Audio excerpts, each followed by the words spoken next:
babasahin muna po ang mensahe ng ating mahal na Vice Presidente, Inday Sara Duterte! Again, Inday Sara Duterte! Inday Sara Duterte! Inday Sara Duterte! Inday Sara Duterte! Okay, kuya, pakiplay na po ang video message ng ating Vice Presidente, Inday Sara. Bago po natin babasahin, mainit na mainit from the Hague ang mensahe ng ating pinakamamahal, Tatay Rudy. I thank you, Lord God, for the gift of life, my life, the lives of all whom I treasure as family and friends, and the lives of all humanity who I know as my brothers and sisters. God bless you. Duterte! Duterte! Duterte! At bilang pampinali, muli po awitan natin ng happy birthday song ang ating mahal na Tatay Digong! Alright, here we go! Happy birthday to you. Happy birthday to you. Happy birthday, happy birthday, happy birthday to you. One more time. Happy birthday to you. Happy birthday to you. Happy birthday, happy birthday, happy birthday to you. Okay, kunin natin yung cake, yung cake natin. Babagal-bagal para sa cake. Let's blow the candles. Happy birthday to you. Happy birthday to you. Happy birthday, happy birthday. Say everyone, say happy birthday, Tatay Digong! Happy birthday to you! Magsigawan tayong lahat! Duterte! Duterte! Okay, let's blow the candle! 1, 2, 3! Palakpakan!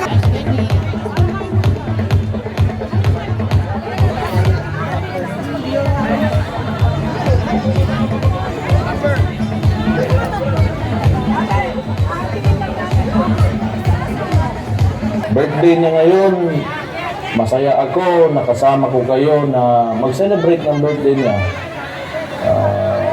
Yun lang, nasa Hague siya ngayon sa Netherlands, nasa ICC.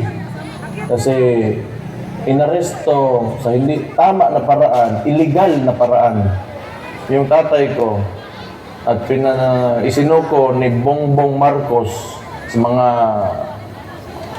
doon sa Netherlands, sa ICC. So, kahit ganun ang nangyari, masaya pa rin ako kasi nakikita ko yung suporta nyo.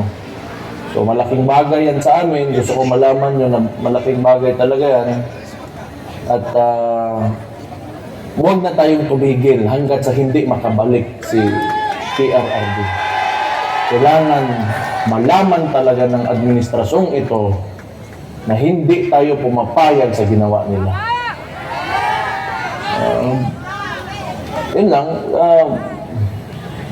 Again, gusto ko magpasalamat kasi kung hindi dahil sa inyo, wala na kami, wala na akong lakas. Mahirap din yung sitwasyon.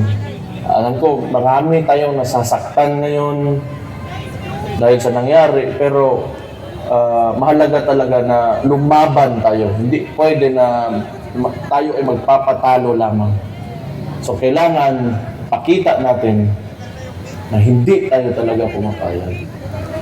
So again, maraming salamat talaga sa inyo. Marami kayong oras na pwedeng ibigay sa ibang bagay, pero andyan kayo ngayon, andito kayo, nakikinig sa akin.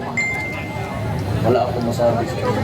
So, mahal na mahal ko kayo dahil sa pinapakita ng suporta sa tatay ko. So, isa pa, dahil ito ay resulta ng tingin ko na sobrahan ng politika ito si Marcos dahil tingin ko takot talaga sila na tumakbo yung kapatid ko sa 2028 kaya maraming Inday Sara!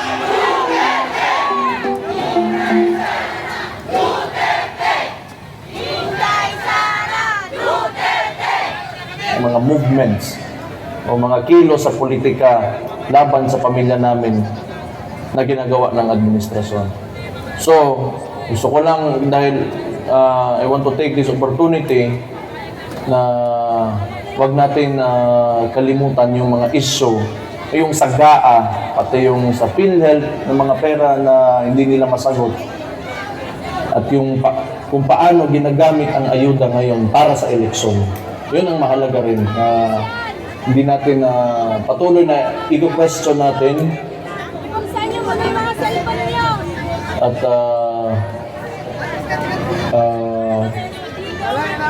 bigyan ng pansin. So, yun lang. Sa lahat ng kasama namin ngayon na nagse-celebrate ng birthday ng tatay ko.